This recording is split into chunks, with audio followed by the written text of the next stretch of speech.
How's it going, guys? And welcome to our live stream. I think we're live. It took us a minute to get going, but we're glad you guys are here. Hope everything looks and sounds good on your end. We're sitting down with Tim Reeve from Reeve Knives. How's it going, buddy? Good, man. This is great. This is a lot of fun to be on with you guys. Yeah, man, we're stoked. We're super stoked. When I called you the other day and you were like, "Yeah, let's do it," I was like, "Yes, get to talk about Reeve Knives."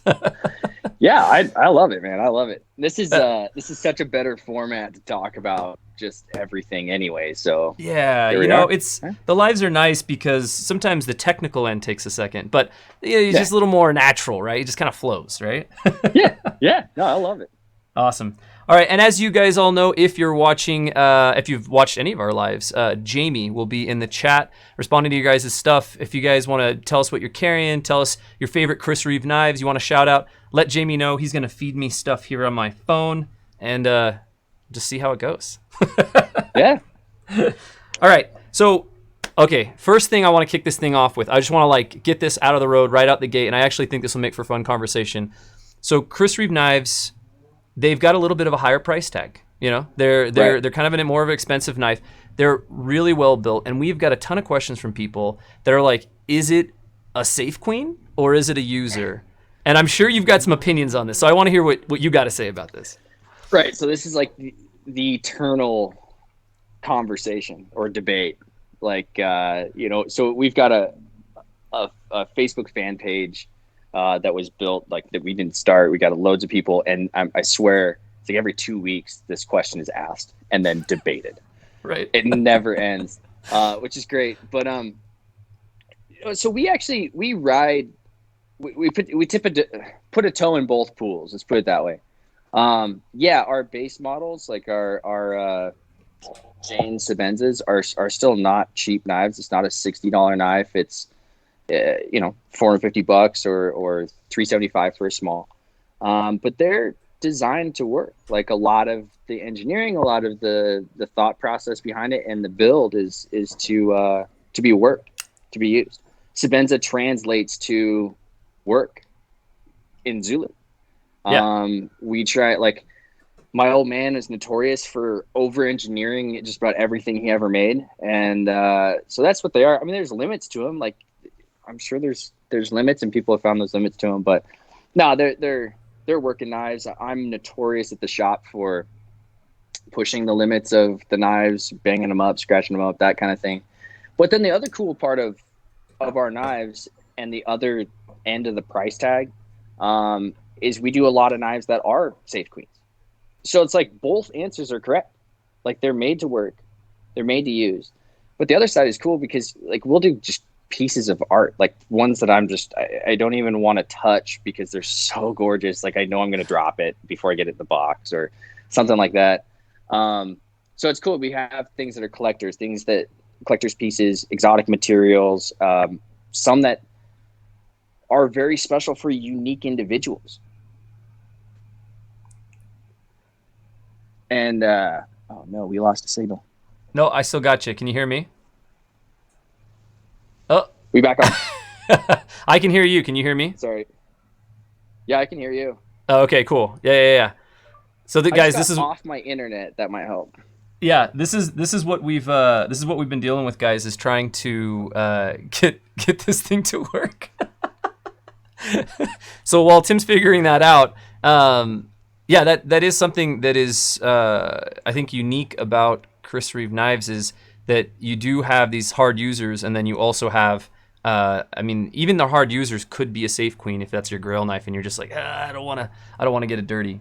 But yeah, we're gonna find out what's going on with Tim. We might have to restart the stream. Yeah, I can hear you. I'm now looking at your cupboard though. Yeah, I don't get. So I got my laptop right next to me, and I'm looking at my cupboard as well, which is weird because that's not even pointed that way. That's hilarious. I don't get this, man. Let me try and finagle this backwards. Oh, I got another view. Oh, I was looking at a bottle full of pens for a while. So guys, this is the fun of doing things live. We're just gonna figure it out as we go. Dude. So why is it zoomed in? Yeah. No, keep talking. I'll keep working on this here. Okay, cool. So on the other end of that price tag, and on the other end, I think of those used knives. I mean, you have things like the Menundi, right, which I have here. This is a Blade HQ exclusive with some carbon fiber on it. And this knife is for sure, I mean, it's a beautiful piece. It's definitely more of a gentleman's carry.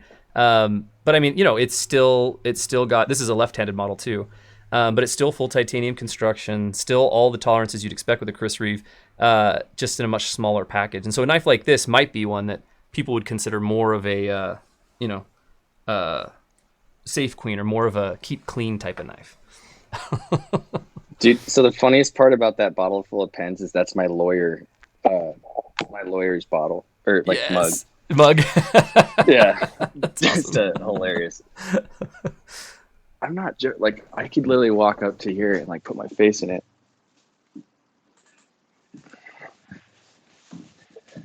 I wonder if we need to just like hop off and restart, because I don't know why it's zoomed in.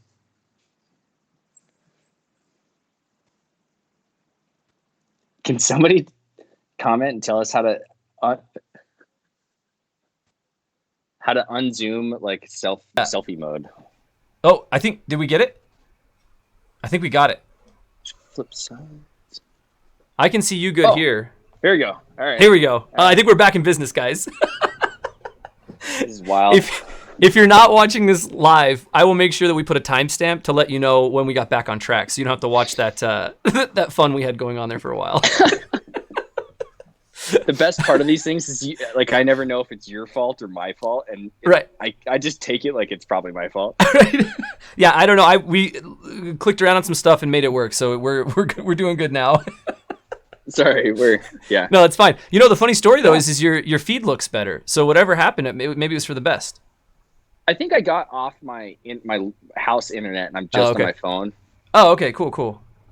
Cheap. I don't have that good internet. I feel you, man. When we started doing stuff for my house, I had to go pay for like the nicer internet, because it wasn't going to cut it for doing this. Yeah, and you look at the price tag, you're like offended, like what? Yeah, exactly. Why would I pay this much? It's ridiculous. So back to this idea though, Chris Reeve knives as, you know, these grill pieces, or not a grill, but safe queen, because for me, Sebenza is definitely a grill knife, but it would be one that I would use to death. And then, you know, treating it more like a safe queen. And I remember you told me a story once, I can't remember what knife it was, but you used to like clean your deck tape with like, was it a Sebenza or an Inkosi, or what was it? Like it's an old small regular that I had, and a Nundi that I carried. Like either of those, I used to. Yeah, like when you put new deck tape on your skateboard, like you've got this big rectangular piece, and then for those of you that don't know how to put grip tape on a skateboard, like you set it down, then you go grab your dad's like long Phillips screwdriver. Mm-hmm. Make sure it's your dad's, because then he gets really mad. And then you make sure to lose it, because he loves that. Yeah. It comes back with like just jags coming on the side, and you just like scrape the high points, and it kind of thins it out, and then you zip it down with usually an X-Acto blade. When I was working at the skate shop, like that's what we'd use. But you could never find the X-Acto blades, that kind of stuff. I always have a knife in my pocket, so I go through and just zip it off. But awesome. It wears on a blade pretty quick. Yeah, no, I mean it's not a joke, but when I think of ways to use your knife, cutting deck tape is probably, you know, one of the gnarliest ways I can think to use your knife on a regular basis. But that's what the whole intention and design was with these knives, right? Like that was kind of the initial impetus for everything. Yeah, I mean, Chris made the Sebenza, like the folding, the titanium folder, which has become the Sebenza, as an everyday working pocket knife. That was the original intent, and then all the fancy stuff came later. And so, like I said, there's no right answer, and you know, it's, if you like nice things and you like good tools and you can afford it, then you can get one. And like, not always do all those things come together for everybody. It's like, I know there's plenty of other stuff out there that I would love to be able to pay for, that I can't right now, or I will get later, or whatever. And so things come in different times. But I mean, what I hope, what our goal is, no matter what knife you buy from us, we hope that it's like worth what you pay for. For sure.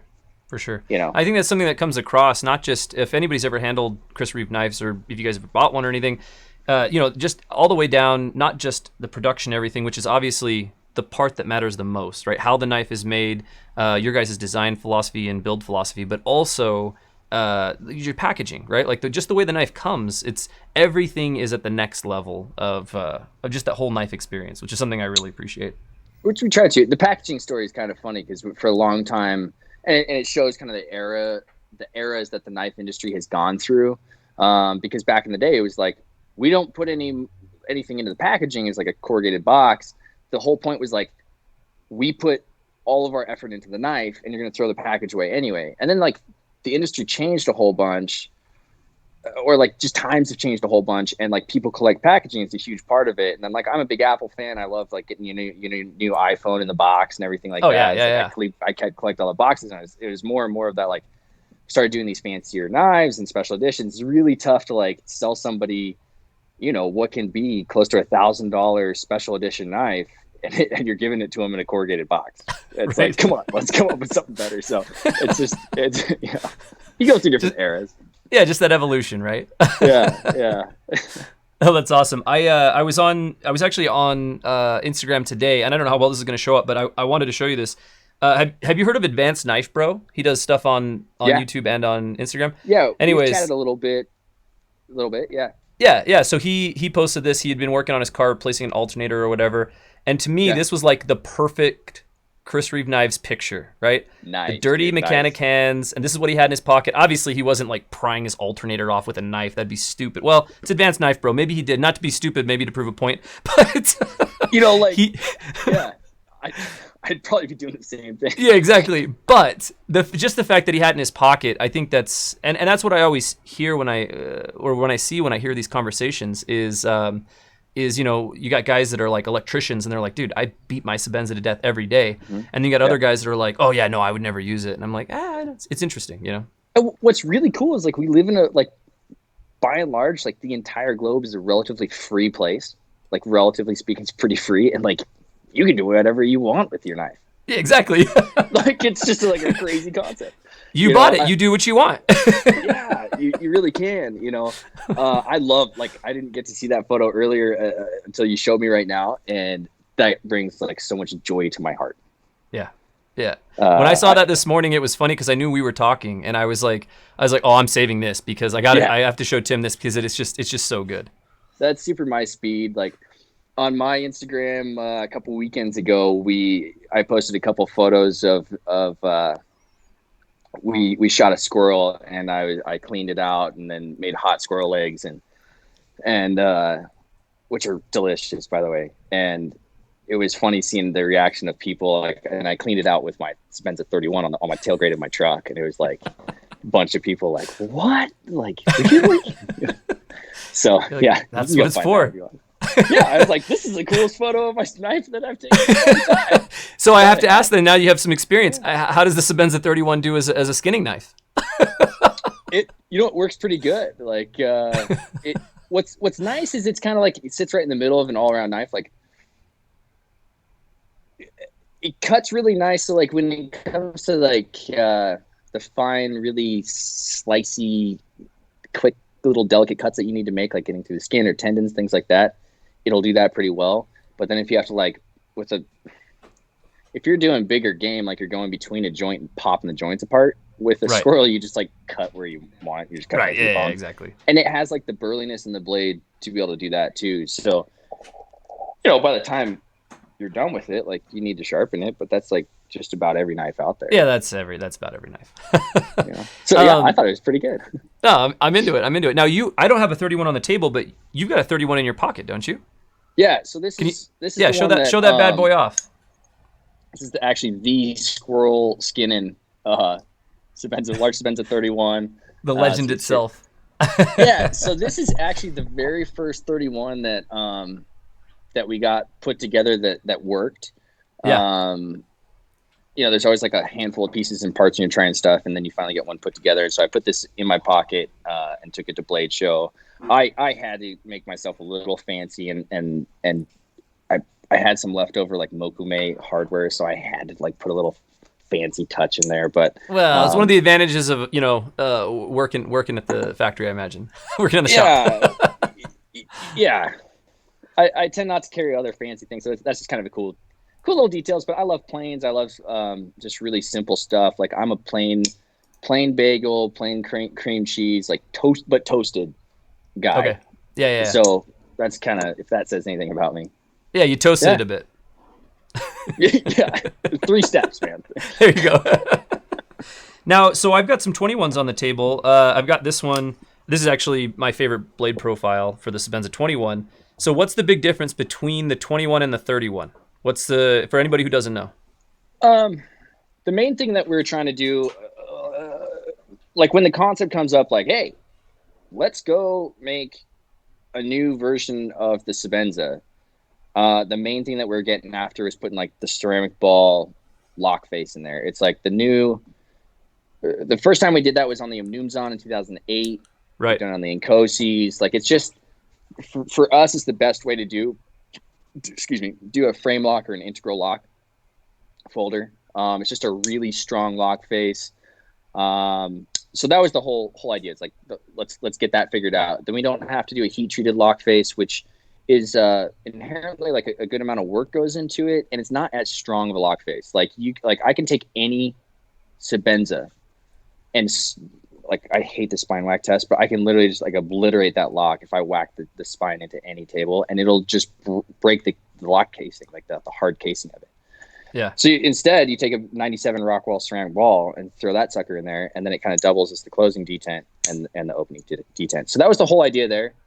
And then I just spent a good amount of time with a large Sebenza in my pocket, and I didn't want to go screw up a good thing, right? Like, that was my number 2 goal, was like, let's tweak it and let's not screw up a good thing. I get it. Like, so what other little tweaks can we put into it? The other like most noticeable thing was angling the clip off the lock bar. We did that with the Inkosis, and it seemed to be like a really cool, just a nice little tweak of a feature. I flared out just like little tiny chamfer spots, just a little bit, just give a little bit of, I don't know, little ergo change. Took out a tiny kink right here. We took the hole out of the front of the handle. I don't know, added a little chamfer back here for the lanyard. Outside of that, like, nothing. We want to keep it like the 21, keep it a Sebenza, keep it very much like in that world. So you could jump from a 21 to a 31 if you needed to, and like no hitch in your giddy up, And a lot of people are like, well, so, or like, how do I say this? There's almost this sentiment out there, like when a new thing comes out, that like the predecessor, like the gen before, just like turns into dust. Right. Like it vaporizes. Like it just like corroded and corrupted, like you can't ever use it again. It's right. Like, no, this was a great knife for like 20 years or whatever, but now it's just trash. yeah. It's like, as of Blade Show Friday. Right. Like and so like to me that concept just doesn't make sense. Like, I get the new thing, like you want to be on the hot new stuff, but yeah, for sure. So anyway, like your 21s are still good and all that, and we just wanted to put like a couple little tweaks that mean a lot to us. It helped our the manufacturing process be a little more streamlined. So like all the folders are kind of getting made the same way instead of like Sebenza's getting pulled off to be done a different way, and it just made a lot more homogeneous flow to our line and manufacturing. For sure. No, I like that, and that seems to me indicative of a lot of, anytime that I see something new or little changes coming out of Chris Reeve Knives, that's what I notice is it's a design philosophy that starts on the shop floor, right? And then from there, it translates into everything else. So it's like at the shop floor, at the manufacturing level, where does this make sense? And why does it make sense? And then, okay, now at the use level, where and why does this make sense? And then you guys seem to execute or not execute based on those two factors, which I think you catch sometimes. Every knife manufacturer has their different philosophies on how they operate. But as a guy who spent a lot of time on different shop floors, construction sites, being a grease monkey when I was a kid, all that stuff, I really like that process of design philosophy, right? That you guys tend to use. Yeah, I mean, it's got to start from like the working hands. Yeah. I love it. Yeah, we don't know another way to do it. Right. Yeah. Exactly. And that's a good thing, in my opinion. Right. Everybody's got their own philosophies, but in my opinion. Yeah. Yeah, we had a question from Mution, since we're on kind of that 2131. Yeah. What's the difference between the washers used in the 21 versus the 31?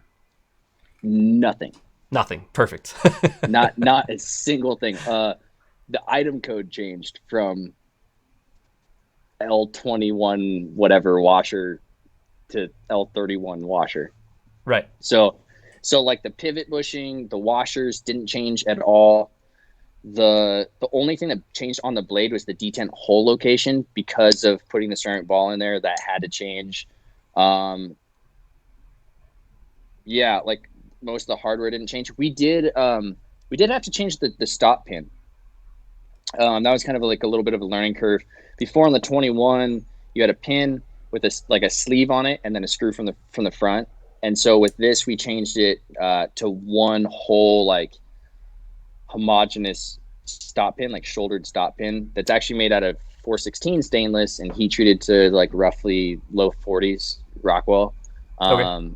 And then it's like two short screws from either side holding it in, as opposed to the old kind of soft 303 stainless stop sleeve. So that was just something we saw it squishing a whole bunch. And I can go off into like nerdy knife mechanics as to why we had to do that, Right. but that was like a little thing. So like when you look at it, it doesn't look any different. It just, you go to take it apart, it's a little bit different. But yeah, we tried cool. to keep as many of the same parts the same. Yeah. Oh, that's Yeah. great. That's great. We got, let's see here.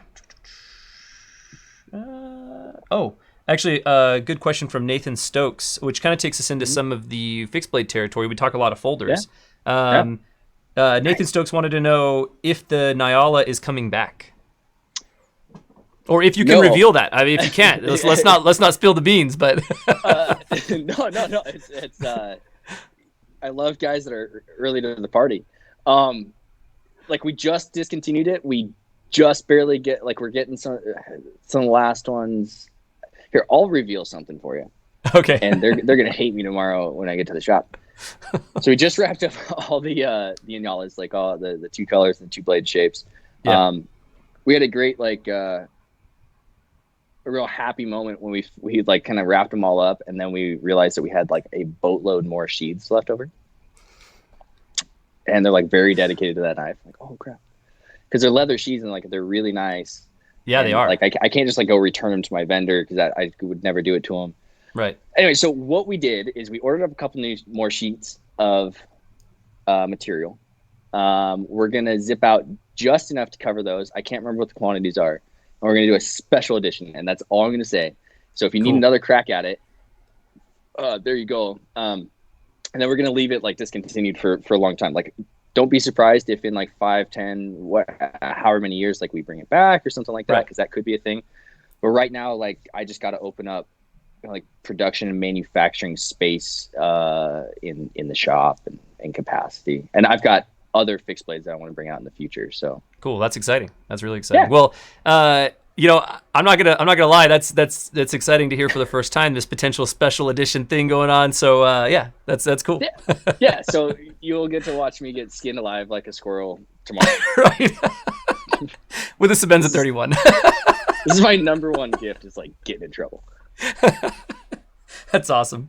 Now you mentioned ordering up another sheet of material for the fixed blade, and so I don't know if everybody knows, but Chris Reeve, your dad, he had a huge hand in developing S35 and S30, right? And so you guys are pretty committed across your line with using those steels. Is there any talk or any ideas? This was another question people had, just of using different steels for any reason. Yeah. Well, we'll be moving to S45 at some point here soon. We are also involved with S45. That's why it's here. Like, we worked with the guys at Crucible, and we're like, S35 is like the most balanced steel that like you can really get, that's practical for kind of the line of knives that we make. Like, it works it works with something big like a 7-inch Green Beret knife, like our big military knife, and it works all the way down to like little tiny folding knives and ever in between. It's really, for my side, my sake, I really like having one blade steel in the shop. It's a nightmare keeping track of multiple blade steels, because there's this crazy thing that like you could get like two different blade steels, and they don't go, hey, I'm S35 and I'm 4V or something. Like, it's like, Right. so like, that's my fear. Like, that's what keeps me up at night. Yeah, there's tracking and stuff like that. But so anyway, long story short, so we'll be switching over to S45 here kind of midsummer. We'll be running out a lot of the S35 stock that we have. We'll be rolling into 45. And then I've been looking at potentially working with like 4V for fixed blades, but I got to do some testing in that, see if that's really something I want to do. But I like to, a lot of people will be sad to hear this, but like, I'm just not going to play the multiple blade steel soup game that like Right. a lot of other companies do. I just like, you want me to go crazy? Yeah. That's a great way to do it. That's the way to do it. Yeah. Well, I think there's also something though in, again, going back to this design philosophy that I seem to be pulling out of what I know about you guys is right. If it ain't broke, don't fix it. Right. And Yeah. it seems as though, right, the steels you guys have been using have worked very well for the specific knives you have, for the specific tasks you're using them for. Yeah. So yeah, why take a gamble on a steel that in a year or 2 years may turn out to not be the thing that is what you should be using for that, right? Yeah. And the expense of switching blade steels and running different blade steels through your shop is enormous. Like, it's crazy to find these expenses, because just like in the end product of putting a blade steel in, they work all different.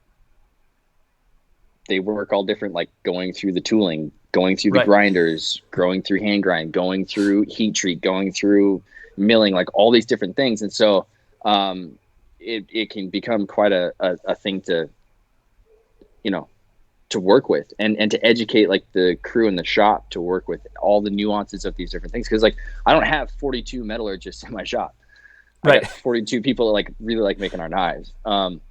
And they learn, and they're excited about it and stuff like that. But it's you can watch them go, really? Like, what are you telling me right now? Like, chromiums and the carbides and the, like, I don't know, it grinds good and it grinds bad. Like, Right. okay, yeah, like, I got it. So I can get a like, good edge on this. yeah, exactly. So yeah, we always, we're not just like, on one hand, it's like, yeah, like two things can be true at the same time, like, or can be said at the same time. Like, if it ain't broke, don't fix it. But at the same time, like, trying to push the envelope, try and push the edge, and like, be innovative at the same time, and trying to figure out the practicality between that. Because if we're just innovative all the time, like, I could literally run this company into the ground.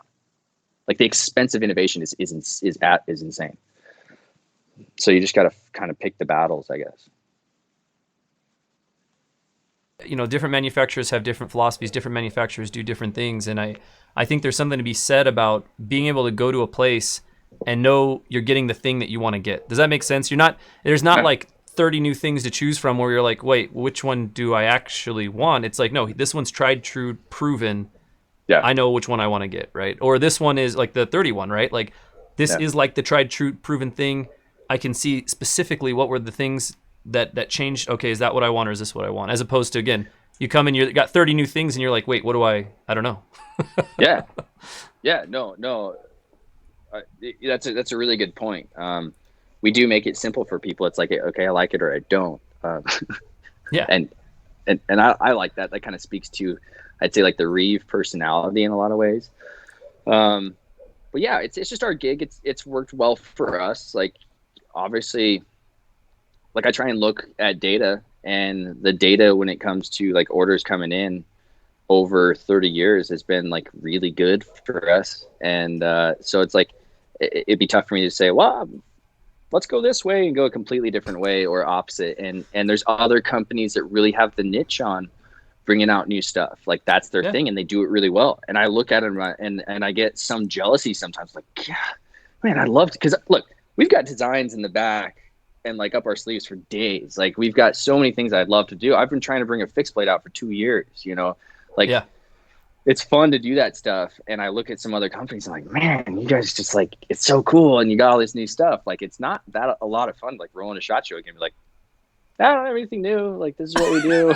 Like, trust me, like, the comment section doesn't look great for us. Right. But like, it's what we do. And like, we have so many people committing to like the stuff we make now. If I don't get down and make that and get those into their pockets, like, and I'm off making something else, like, that doesn't look good either, Well, and I mean, looking at tools as a knife, and when I look at, I mean, specifically like a Sebenza, when I look at Sebenza, I see it as a tool, just straight up. Yeah. I mean, as a carpenter, I only swung an S-wing hammer, right? And I swung a very specific S-wing hammer, and to this day, that's all I'll buy. When I go to the store, they might have 4 other type of S-wings. If they don't have the one that I've been swinging and the one my dad swung and the one my grandpa swung, I'm not buying it. You know what I mean? And so I actually think there's something to be said to that. But it is exciting to hear you've got these, you got some stuff up your sleeve. You've been working on this fixed blade. I love that as well, right? I think that's great, right? Yeah, and it's funny with the S-wing thing. It's like, but I could like walk up to you, hand you my hammer, and it would still work just fine, right? Yeah, no, 100% it would. But it's like, this what thing you want. Yeah, like I literally, like my first concrete job in Las Vegas, I was working on a high rise for Las Vegas. It was like 42 stories. It's not that high in other places, but in Las Vegas, that's really high. And we were about 30 floors up. I was just this 18-year-old, snot-nosed kid, first big construction job. And I was doing something. I had leaned down next to the edge of the, 32 stories, 30 stories up. And my hammer had come up out of its sheath and fallen 32 stories down. And your heart is like... Oh, no, it dropped because, I mean, dude, like that's going to end somebody's career. If you know what I mean? If it hits them. Luckily, it just hit the ground. I still have that hammer and I still use it. And it dropped 32 stories. You know what I mean? Like, love it. I love it. And that's, there's something to be said, And it just shows how like particular we are as like a species, as people. Like we get on these things for whatever reasons, and we get on these things and we love them. And there's no problem with that. Like, Like I look at some of our diehard customers, and they'll probably get a kick out of me saying this, but like I look at them, I'm like, you guys are crazy. Like there are other knives out there too, but I also love you guys because and look, we have great customers. My mom always says like we have customers that become lifelong friends, and I'll call each one of them crazy because they'll get a kick out of it. Right. Knife people are just crazy though. So. No, it's true. We're definitely a passionate bunch, which is something I really love about the knife community. Yeah, absolutely, yeah. Now you had mentioned some different designs, this or that. We had somebody ask, and I don't know if this is a rumor because I've never heard this before. Maybe it's just somebody's wish. They specifically said they were like, when are you gonna make a flipper with Bill Koenig? Dude, when the two of us don't get aren't so busy, right? And okay, so that like I can bring some sort of input to a flipper, like right. I don't know, man. Like I would love to, basically like I'd love to do something with Bill Koenig. We've had conversations like that. Usually they've got like a good amount of beer and like whiskey involved when the conversations are being said.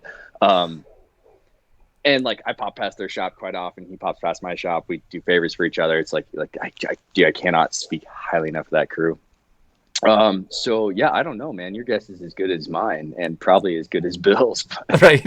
Let's start the rumor here. Apparently, I don't know what the username was, but yeah, no, that's a great question. If anybody doesn't know and hasn't checked out Bill Koenig or Koenig Knives, go check them out. Give them a shout out. Bill, Krista, Cameron, Garrett, like all those guys over there. They're small little crew just down the road from us. What's funny, so their shop is like 3 lots over from where our previous shop was like 12 years ago.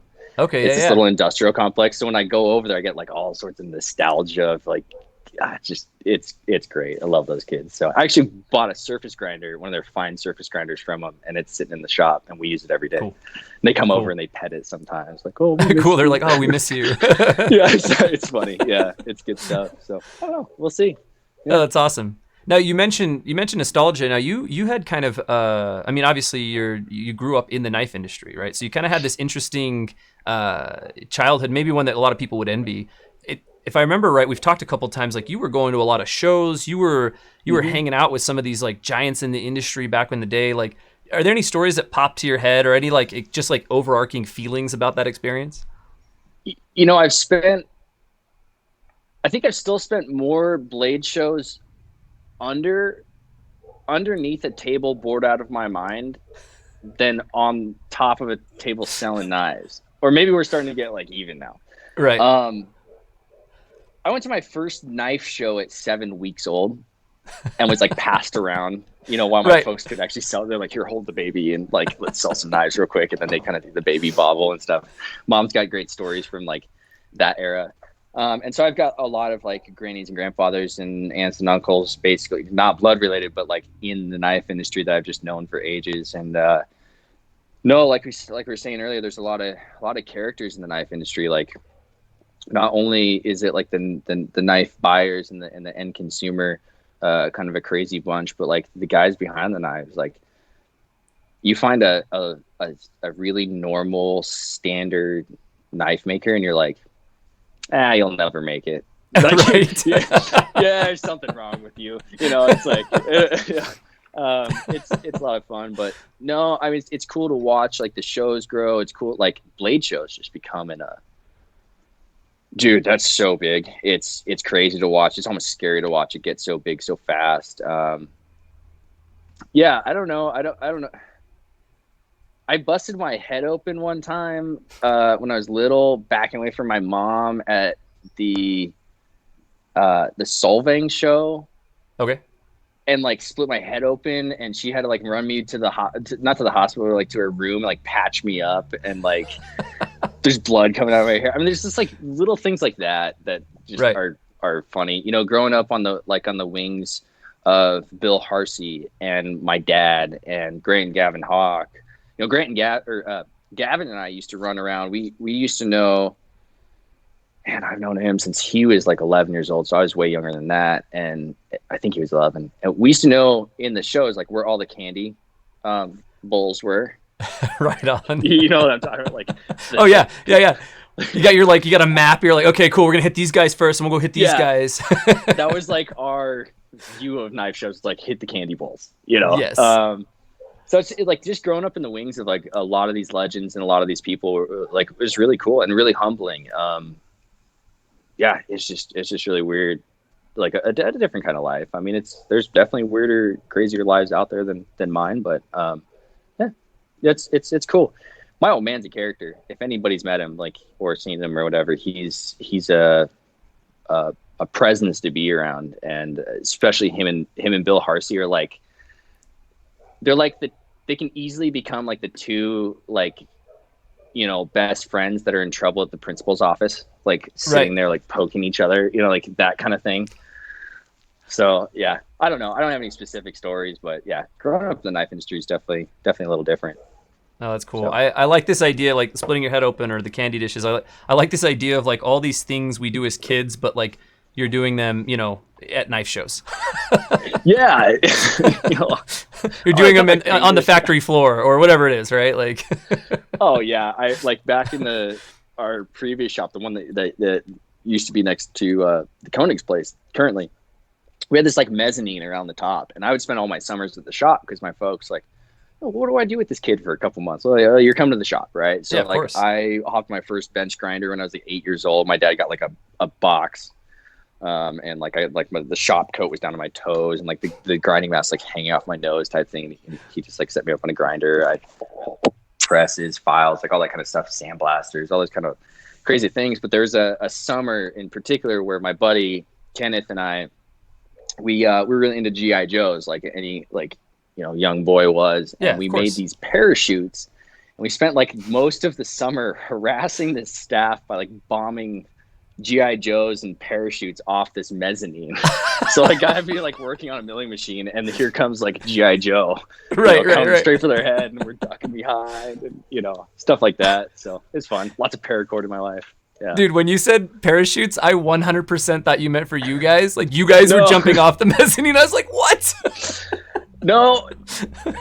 Close, but yeah, close enough stuff, just get in trouble, great. But yeah, making all sorts of little shop knives. I grew up like on a 2x72 making little shop knives and things. Like I don't sit here and say that I'm like some crazy craftsman. Like I can make a decent knife that'll cut stuff, and that's something that I'll be pursuing over the next like many years, really honing those skills. But I spend way too much time running around trying to keep like a machine shop going. So yeah, I wish I'd spent more time on a grinder, like really doing that stuff. But I tell the guys at the shop, I'm like, I can't do exactly what you do as good as you do it, but I can definitely tell you when you did it wrong. Right. They're like, yeah, you do. Oh, that makes sense. That makes sense. Good. And that's kind of how things are at the shop right now. So you're at the shop a lot, and I guess kind of how's your dad working in the shop now, or working in with what you guys are doing? Yeah, so he stays out of it. He knowing his temperament and personality, he put in his 30 years, and then he retired and he said, I'm done. I'm out of here. Like, you guys figure it out. You know, he doesn't like talking knives with anybody. Really? I'm probably the only person that I'll come talk knives. He'll let like talk knives too, you know, and he's just like, having a good time, enjoying his retired life, like staying out of the spotlight. He was never one that really enjoyed the spotlight at all. I think it's actually like bliss for him. He kind of looks at me and he's like, you get to do it now. You know, you get to go sit on the camera with those Blade HQ guys. yeah. He just didn't have like a lot of patience for that, like this kind of stuff and that kind of thing. So no, he's doing good, but it's like when I have problems, I'll go ask him, and he'll usually save me a lot of money and a lot of time and a lot of headache. He's like, no, don't do that. I already tried that like 10 years ago. Not a good idea. You know, stuff like that. So things are good. It's my mom runs the show. I'm the up and comer. I run basically the shop side of it, like the kind of the back. But my role is like 360 degrees in that shop. So I'm involved with customer service stuff, HR stuff, hiring people, firing people, design process, quality, like just you name it, I'm involved with it. But mainly I try and stay in the back because that's what I'm actually good at. Cool. So that's awesome, man. That's way awesome. I remember I haven't had the pleasure of meeting your dad, but I was talking with Tony Marfione about I guess your dad taught him how to sharpen knives, how to grind and stuff. And there's some good stories, man. We actually recorded it, and hopefully one day we'll be able to release it here on YouTube so people can kind of see. But dude, it's like the best. Man. It's just the best. So like when you were kind of just telling some of these like anecdotal stories and stuff, from what I know, from what other people have said, I'm like, oh yeah, that's right in line, man. Oh yeah, and like him and Tony are just like good buds from way back, and there's some great stories like that. You know, Tony with the phone, you know, under his shoulder, and he's like grinding on his like 7th floor balcony in like Vero Beach or whatever. Like there's crazy stuff like that. I mean, typically you'd see them at Blade Show. And like, you know, you go down to the pit and stuff and everybody's doing their thing. And the two of them would just like, see you guys. And they'd scurry off to a table and sit and drink scotch all night and just, you know, they just talk. They're both craftsmen and just both really good at what they do. And they both have a big respect for each other in that craftsman space. So no, I'd love to see that. I hope you guys get that up someday. Yeah, no. Cool. We're hoping maybe to do something bigger with it. Maybe go to Microtech, visit them and do a whole thing. So we'll see. We'll see how that pans out. But I've got some, Jamie's been feeding me some stuff, but I've been just having such a good conversation. I haven't looked down for a minute. Let's see. So apparently some people are saying that we're not live. We definitely are live. I don't know why people would say we weren't, but your browser, cause like, we're definitely live. Yeah. If you've ever watched Blade HQ content, you should know this is slightly different. Sometimes I get in trouble for saying this, but a lot of times I'll say like that sounds like a you thing, not a me thing. Right, there you go. Definitely live. And we got let's see, Taylor Harkwit. Oh, this is kind of a different fun one. Cool. And then we have another one from Ezra I'll ask you too, but somebody just want to know, what's your favorite music genre? Oh crap. You know, it's tough because we have so many music genres these days. Yeah. Yeah, man, it's tough because I listen to a whole bunch of different music. For the longest time, it's like just like psychedelic rock and roll. Like Tame Impala is one of my all-time favorite bands. Dude, great band. Ever. Great band. Yeah, dude. Since like their first, I've a bunch of their like albums on vinyl. Like, oh man, you're getting serious. Yeah, watch out, you're getting dude. serious. Watch out now. Their newest album's great. Like that kind of, so you like take it from there and go like 360 out. I listen to a lot of like kind of modern country. Tyler Childers is great. Like I've seen a lot of shows, just been around. So yeah, but I even like piano music. I've got a lot of like little just ambient piano like tunes that I listen to, but Cool. anything that's got like a really good beat, a lot of like hip hop based stuff, love. But yeah, if I can pin it down, it's like, yeah, probably Tame Impala is like number one. Love it. And then Ezra Veno, he said he's curious to know if there are any companies that you think are doing a really good job in the industry right now. Now, you mentioned Koenig knives. Is there anybody else that kind of pops to mind? Yeah, I guess I already played my default answer. But shoot, there's a good amount of like custom guys that are doing stuff that I just really like. Sharp by Design, Jay Oser, Pena, he's doing great stuff. I love Microtech. Like so many of those like designs appeal to me, and they like get my like tactical macho like my muscles here start like getting bigger right when I pick up my Microtech. Your traps increase by 10% when you pick up a Microtech. Jason's gonna like kick from that. Like yeah, crap. Like what else am I? Wee's doing great stuff. Like there's a lot of good knives out there. There really Shiro, are, man. like Shirogorov, like those. Oh yeah, those knives are awesome. Anytime I pick up one of those, especially like the customs are really cool. But even just like their production knives are really killer. What's kind of wild? I don't know what's wild, but like I'll tell you, two knives I've been meaning to go buy, and I've been like buying other stuff. Is Benchmade's little altitude knife, like one of the guys at the shop. Oh. Yeah, no. Killer little knife. It's an awesome little knife.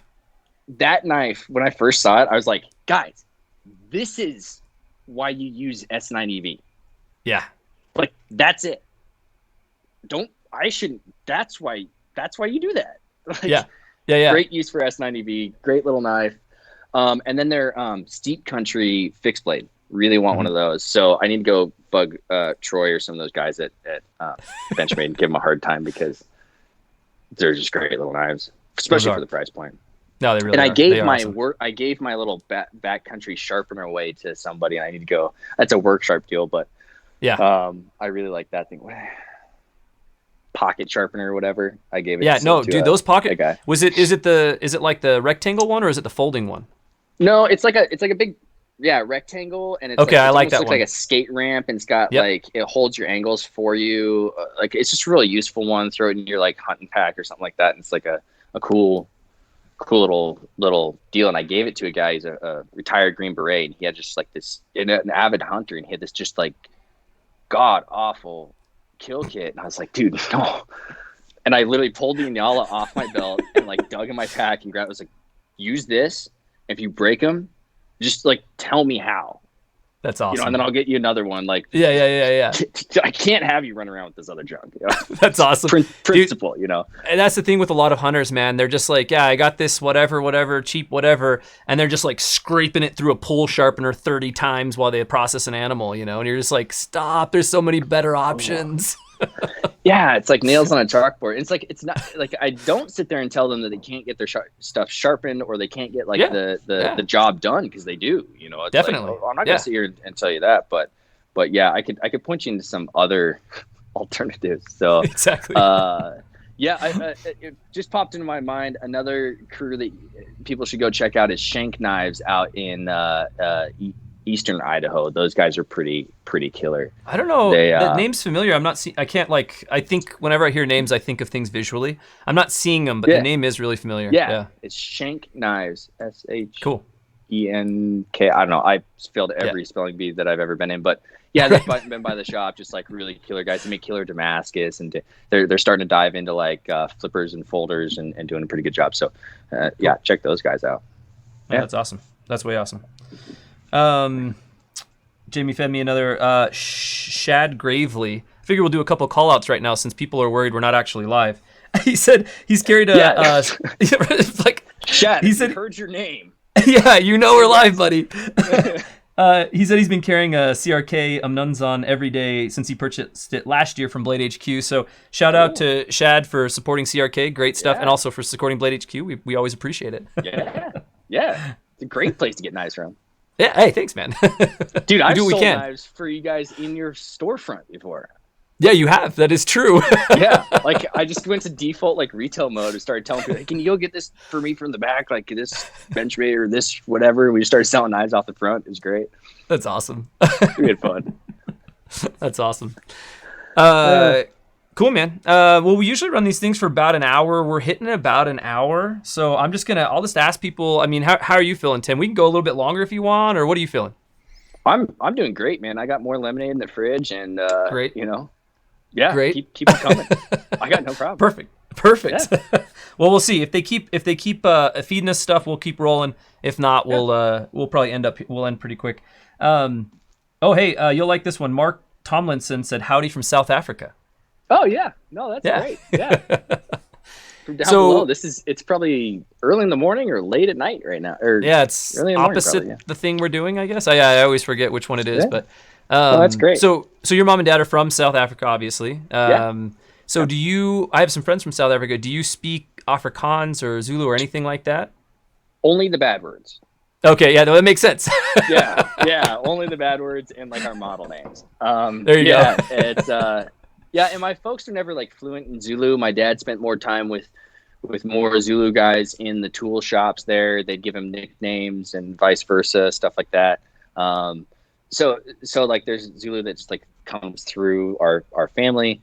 Mm-hmm. We were of English heritage, and so as opposed to Afrikaans, the kind of Dutch side, and so we didn't have a lot of Afrikaans that was in our lives, but you kind of had to know some of it. And so my folks were knew a lot more Afrikaans back in the day than they do now. But my sister lives down in Cape Town, my half sister down there, and so she's the school teacher, so she can put like 16-year-old kids in their place in Afrikaans, and it's a terrifying thing. No, it is. To watch happen. I actually when I was in high school. Okay. Yeah, when I was in high school, I dated a girl that was from South Africa, and she spoke Afrikaans. And when she got mad at me, she would yell at me in Afrikaans, and it is frightening. You are in trouble. You are, man. It's great. So great. Great country, great just culture. Glorious, good food, like crazy spots. So it's great to hear highs from South Africa. That's pretty cool. Miss Sony Mess, he asked, what's in your pocket? You're carrying the 31 today, right? Yeah. This has actually been in my pocket consistently since Blade Show, like right before Blade Show. Cool. I don't change my knives out too often. A lot of times, like a lot of people ask me, what's in your pocket? I usually say like whatever I'm working on. And it's mainly, it comes from the guys in the shop, because they'll be like, say we're working on a certain machine programming feature, like on a Incosi handles. And like, it'll be like the 14th time I've like, hey, can I give me the Incosi out of your pocket? Let me see that. And they're like, dude, just go get your own. I'm like, all right. Okay, I'll carry it. So like I kind of carry what we're working on. The 31's like the newest stuff, but like my old man like always carried a large Sebenza of whatever generation it was on. Like this just to me was like becoming a man, becoming like, like finally like wearing a pant size over 28. Like I'm finally in 30s now. Right. So I wear like, I have a big size knife. I drive like a full size pickup now. Like literally your big boy pants. So like these like becoming of age things are kind of like clicking in my head. And like part of that is a large Sebenza. And so I think that's kind of why it's stuck. I really liked it. For a while I was carrying a large Incosi. I love the Umnumzon. It's a great knife. It's really killer. It's just not like, I don't know. I just like the Sebenza most. So, but I'm not super particular at the end of the day. Yeah. We had some people asking what I was carrying, so I'll just show off my main carry. I've got, I don't know if you've played with this one yet. This is the Benchmade Mediator. But, Mediator. Whoa. This thing. That's a tough name. It is freaking awesome, dude. So I've been crushing on this S90V. And yeah, it's an auto. It's like a Casbah and an Osborne had a baby, but that's what I've been carrying. Oh, okay, yeah. So I'm like, you're holding it high from my phone, but then sorry. I'm watching us live in like delay on the other side. That's a slick little knife. Yeah, no, dude, I've been crushing on that one for sure. So that was is that what they call a reverse Tonto? Yes, that is a reverse Tonto. Okay. I don't know if you know, but at Blade HQ, we've actually solved this this naming convention for blades. You just pick what it kind of looks like and just say modified. You know what I mean? It's a modified. Yeah. It's a modified Tonto. It's a modified sheep's foot. Like whatever. I like that a lot. We might have to borrow that as well. Yeah. I mean, technically, technically everything's just a modified drop point at the end of the day because you just whichever side of modified you want to go. Yeah. No, exactly. Like our single blade, it's like a sheep's foot Warncliffe thing that we like our version of it. Exactly. So I get it. Yeah. That's great. And then we had a couple other call outs. Helen Casey's watching from Hawaii. Aloha. That's awesome, dude. Cool. Yeah. Jaden Blackerby is watching from Latvia. That's rad. Dude, that's way cool. Dude, the internet's a great place. Yeah, really cool. I'm not sure how close Latvia is to Lithuania, but we have a collector in Lithuania who has like over 100, somewhere between 100 and 150 of our knives that we met like 5-6 years ago out of the blue at the Germany show. And it was like, wait, what? And my folks kind of had to do like wait, where's Lithuania? And then they've sent us like so many great like bottles of like schnapps and stuff. So I actually have a stash of Lithuania. I know that has nothing to do with Latvia, but no. They sound the same. It's probably like similar corner of the globe. Somewhere far away, and now we can just reveal our ignorance as Americans, not knowing where anybody else is. yeah. Like I feel pretty good about like I'm pretty good at geography, right? Yeah. Way better at geography and geometry than like algebra and writing. So okay, I feel like I'm above the average American. Nice. I'm not super good. Which I don't know if that's saying much because most people don't even know what state they're next to. Dude, it's wild. Like I don't live in Iowa or Illinois or Ohio. Like I'm in Idaho, and most Americans don't know where my state is. It's amazing. It's great. Like there's actually T-shirts you can get in Idaho. It's like the shape of the state and it says like "Welcome to Iowa." Yes. It's just like, yeah. It's Idaho's a bit of a sleeper state, man. It is. I never Don't really come thought here. about. It's terrible. Yeah, it's terrible. Don't go there. I never really thought about Idaho, and then I ended up doing some carpentry in Sun Valley. I was building cabinets in Sun Valley, Idaho for a year, and man, that whole valley is just gorgeous. Boise's incredible, and then I've spent a little time on my motorcycle up north in Coeur d'Alene. Coeur d'Alene's just stupid beautiful. And that changes like to even different country. It's like real foresty, Great Lakes up there. Just really cool. Where like Boise's on this cusp of like you basically have like mountains and trees north, and then you have like river plains and like high desert south. So you just get like all the different plan that you want, and then it just runs into Utah, and Utah is like very very similar. You guys are in a beautiful state too. Yeah, and I think that's well known because all the parks and all that other stuff. But Idaho's a bit of a sleeper. I really enjoy Idaho a lot, man. Before we got on, I was telling you, it's like if I could find a way to live in Boise. Dude, yeah, exactly. And like the thing that you have to remember is like all the fish are like really small here. Yeah, we don't have like there's no such thing as like big old giant bucks. They're tiny. Elk don't even have antlers. It's a rough state to live in, but it just looks good. So. Yeah, it looks good. That's awesome.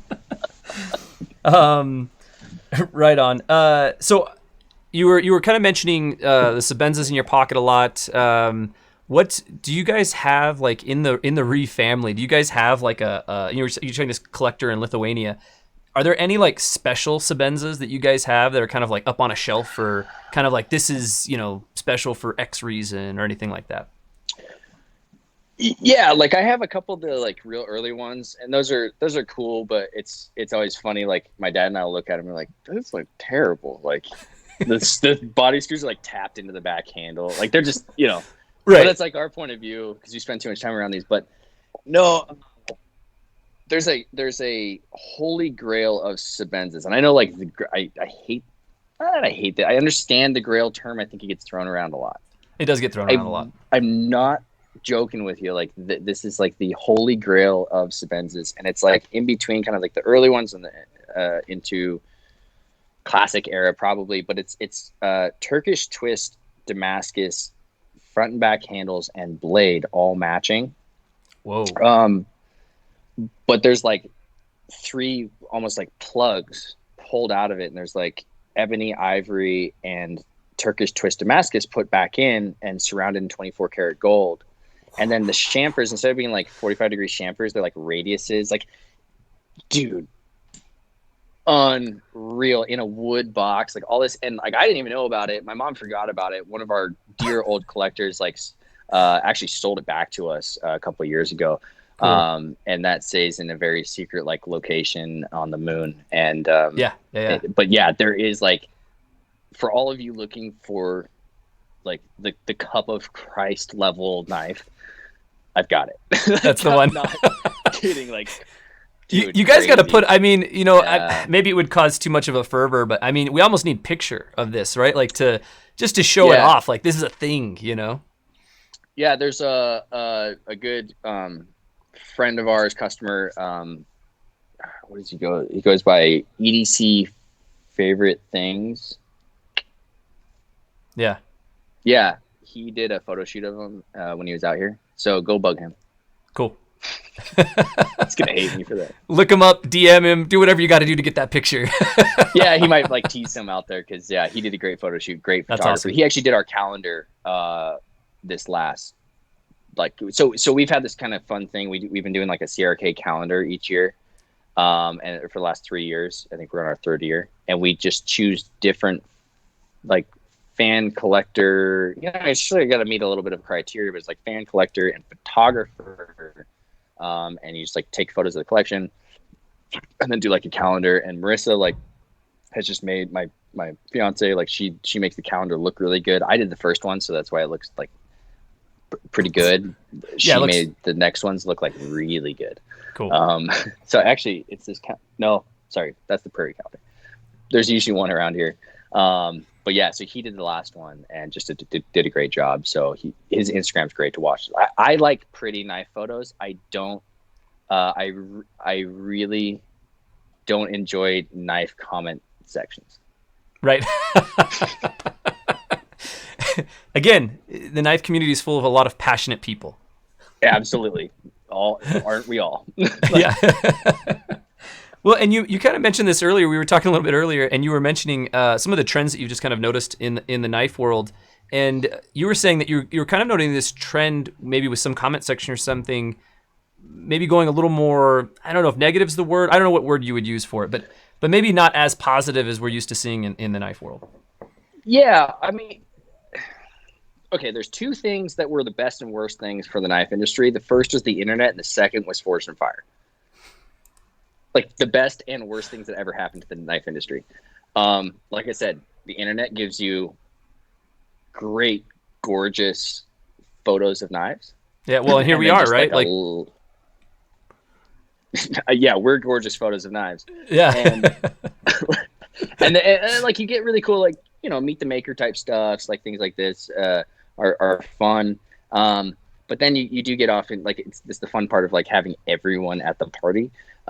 You get sometimes you get some like good groups where you can pickle through problems and things like that, but I think you get a lot of misinformation from the company side. It kind of gets frustrating because a lot of people go straight to the internet before coming to us first, and it's like I pay for just like beautiful human beings to like take care of your knife questions and like take care of you on a personal basis, and then like it just goes straight to the moon, and you're like, well, like, we're over here, yeah, we can help you, we can actually give you accurate information, you know. And yeah, I see exactly what you're saying.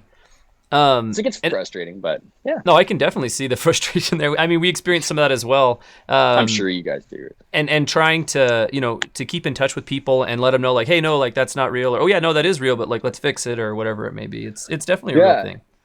So it's nice to get like there's a couple core people that are not core people, but there's a couple like standout people that just really go the different direction.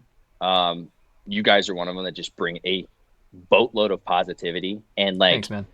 have a great way of changing the conversation without putting like a bunch of spin on it and just looking at things different. Like the first thing that I loved when you hit me up, you're like, yeah, we're not going to talk about COVID-19. I was like, ah, you got me. Like, this is perfect. Last thing I want to talk about. Yeah. Let's go a different direction with it. And you guys tackle tough subjects without being afraid, but like do it in a very good positive light and just kind of let like the trash water go downstream. And it's just great. So yeah, shout out to you guys. I mean, I Blade HQ's been dear to our hearts for a very, very long time. Oh, thanks, man. We appreciate it. The feeling's mutual. Yeah. Yeah, it's good. But on that note, you touched on something that I think is interesting. You were mentioning, you pay 4 beautiful people to get the information out and talk with people and take care of people. This touched a little bit on something I wanted to talk about was your guys' warranty. So for people who don't know, can you run us through when you buy a Chris Reeve knife, what are you getting warranty wise? We're basically gonna take care of you for the most part. I was the first person or when I came back to the company a handful of years ago, I redid our whole website and everything. And Marissa, my fiance, taking it over, made it like really good and like proper and professional and stuff like that. Because what I'm about to say, when I get to the warranty section, I like in all caps, like really big, was like, this is like, I said, like, don't be an idiot and we'll take care of you. You know what I mean? Like that's not how you write a warranty statement. No, and I get the sentiment. I 100% get the sentiment, but like you said, that may not be the most clear way to represent. Like it's a little vague. But it's like that's kind of where we come from. It's like if you're respectful with us, if you're straightforward, like we're dang near gonna like take care of you and bend over backwards. Like we take care of people and bend over backwards for people more often than we don't. And not to say that we haven't gotten to a place where we've literally fired customers because we just can't reason with them anymore. We've done everything that we possibly can for them that's fair. There's that kind of stuff. Like in 30 years of business, I think almost everybody gets to that point. Like we're just not the personality type to bend over willy-nilly or for no reason. Yeah. We're not going to break like our standards and values and those kind of things. But man, we'll take care of you. Like there's not a lot on that knife that we won't take care of you. And it's funny because the girls in the front are awesome. They defend the company really well, but sometimes I got to pull them back. Like, no, it's okay. Like get them sorted out. And they're like, okay, cool. Yeah. Okay. I'll do that. So it's always tough, like trying to find that balance because a lot of people will just ride you over and like want things for free way too much or whatever, but or demand a new knife because like the edge was off a little bit. And it's like, no, like I could just fix it and send it back to you. Like I'm not going to trash a knife and send you a new one. Yeah. Anyway, but like, no, we'll take care of you. Like it's warranty process. Like, especially if we screwed up, man, like if we screwed up, yeah, we're trying like parts pending. Like if we've got parts on hand, we're going to try and like get it over to you as fast as possible, bumped up to the service, like turn around. I got one guy that works on service knives. I got one gal and I was kind of passing over to a newer guy who's taking over the paperwork and the handling and the correspondence with it. There's other companies that have like 27 people to do that. We're still a small company. We got 42 employees as of right now. But yeah, man, we are out there to try and take care of you. For sure. I don't know if that speaks to it. No, and that's what I always hear, right? Like I always hear working with so many knife manufacturers, we get feedback from everybody about all these things, right? And that's one thing that I consistently hear about Chris Reeve Knives. And this isn't me because you're here. I would say this if you weren't here or not. Yeah. I've said this before when you weren't here. Yeah. Is that you guys take care of people on a real level. And again, I think that goes back, just kind of circling back to this philosophy we were talking about earlier, right? Like it starts on the shop floor, right? And so it's like you said, it's like, oh, this thing's a little off. Cool. Well, we're machinists. We'll fix it, right? There's no reason to throw the knife away. Like we can fix it. And to me, that actually has more value than you just packaging up a new knife and shipping it to me, because then it's like, okay, you're not just standing by your product, you're also standing by your process, right? Yeah. I mean, a lot of things are fixable, and if it isn't, like, then we'll replace it with a new part. Of course, we try and fix, replace, and then like ultimately replace the whole product if like that's really just going south. So like there's ways to get there, and like it's, dude, running a warranty thing, especially when you have a 30-year legacy of various knives from before, like pickling through that, there's no rule. Like it's always funny bringing somebody new. Like we just brought in a killer new dude. His name's Cam, who's kind of like our first line of defense, working up in the front. He's just absolutely awesome, and kind of getting him up to speed. I'm like, we only have like 5 or 6 rules, but we have about 100 caveats per rule.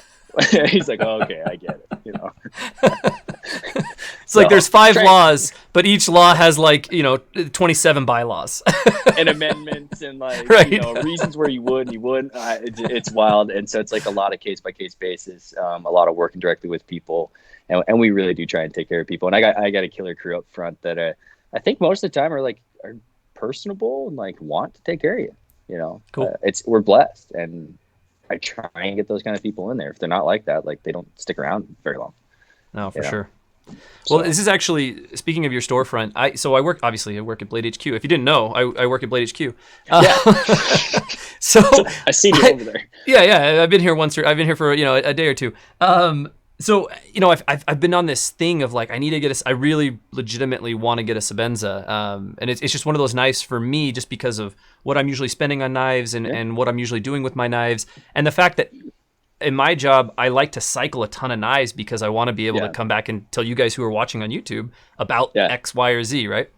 And so I'm worried that if I get one, I will have a hard time cycling it out. That's my legitimate worry. But when I finally decide to pull the trigger, I actually want to come up to Boise. I want to ride my motorcycle up to Boise and buy it at your shop because and I just want that experience, How this will go is like I'll give you a tour through the shop. We'll show you all the things. We'll show you all the stuff, and then we'll get to the end and you'll be like, hey, like here's my money. I'd love to buy it. And I'll be like, here's my dealer down the road that actually has one for you. I love it. Like that's literally how like the shop tours go. It's wild. Like I love it. If you're lucky, we'll have one on the shelf at the time. Right. But what's funny is that's half the time it's like, there's Northwest Knives, or like there's a small like local dealer list, and we'll like hand that to somebody. Yeah. And I'm like, what am I doing right now? Like this is the most like backwards way of doing business. Like, no, I'm not going to sell you knives.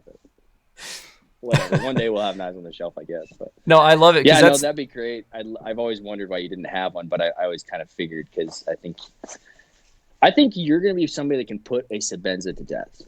That's what I would like. It's like this like internal challenge I have of I don't like breaking my stuff. I mean, I've broken a couple knives, but really it was accidents happen, right? Like, but it really is. I just feel like the Sebenza would be, without gushing about it, without grailing it out, anything like that. I really think the Sebenza would be that knife that's just like, this is the one. Like this thing's gonna do what I need it to do. Yeah. And like I said, if you break it, just tell me how it happened. Yeah, for sure. Because I want to know, like.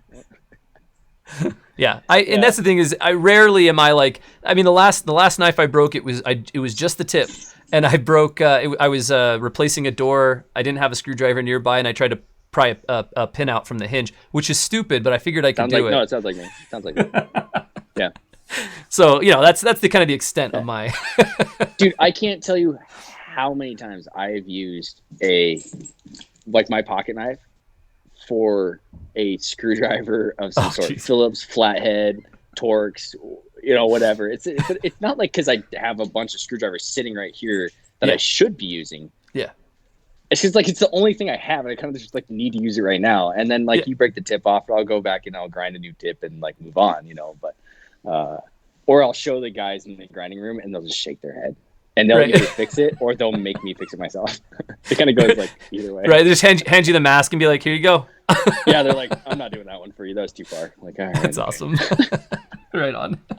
So, well, sweet, man. We'll get a couple more call outs here, and then I don't want to eat up your whole night. So we'll probably sign off here pretty soon. But Matt Small says he's watching from London. So cool. On. That's awesome. Hope you're being safe and everything's good there with you, buddy. Quinn Warman says hi from New Zealand. I hope Jamie said something to him. I don't know if you know, Jamie actually just went to New Zealand, and he he did the whole thing. He didn't walk the path to Mordor, but besides that failure, it looked like he had a really good trip. Dude, that's cool. I would love to get out there someday. I think what do they call them? Kiwis down there. I think they good folks, and they always give the Springboks, the South African rugby team, a hell of a time. So. Cool. It's that little corner of the globe. They're different people down there that I really like.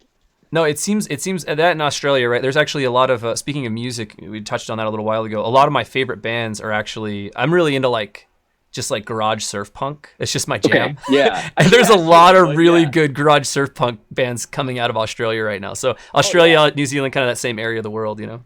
Yep. Yeah. Good.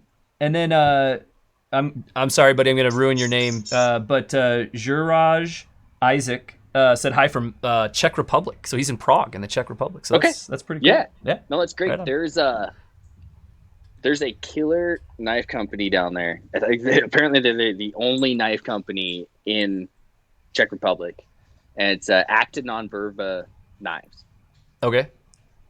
ANV, however you do that. Andre's a killer dude.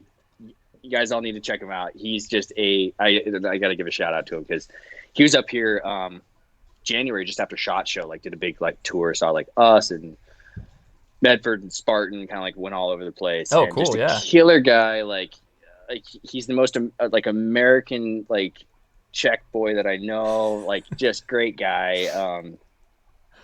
Check out their knives. Like they're apparently the only knife company in around Prague and in that country in Czech. So check them out. They're what was the name again? Acta Non-Verba. Acta Non-Verba. I feel like I might. Did he go to SHOT Show? Yeah, he was at SHOT running around. I think I might have bumped into him at the Spartan booth, if I remember right. Yeah, if it's the guy, if it's the dude I'm thinking, he was solid. He had some cool knives, man. Yeah. He's got some really neat stuff in the works. So good looking dude, making killer knives, great designs. So cool. awesome guy. So check them out. Right on. All right, man. Like I said, I don't want to eat up your whole night. We've been going at it for a minute. I've had a blast. This has been great, dude. Yeah. Sorry, I can ramble on pretty quick at a drop of a hat. So thanks for listening to me. I think it's been awesome. I've had a good time. Hopefully you guys watching have had a good time as well. If you're not watching live, leave a comment down below. If you have a Chris Reeve knife, which one you have, what you love about it. If you have any questions, leave comments down below. We'll jump in there. We'll answer your questions as well. And I don't know, you got anything else for us? No, I just like, let's try and keep this cool knife space positive. Like, let's bring facts to the table. It's like let's like support Blade HQ, support all the stinking knife dealers and all the knife companies. The coolest, like I said earlier, the coolest thing about this world that we live in is there's no laws that say that you can only own one knife, or you can only do one thing with your knife. So like, buy lots of knives, have a lot of fun with them. Let us know. Get a hold of the shop when we kind of like get the front office back going. And I just love the support. It's amazing to see like the passion and the support in this industry. So thanks for doing this. It's been great talking to you guys.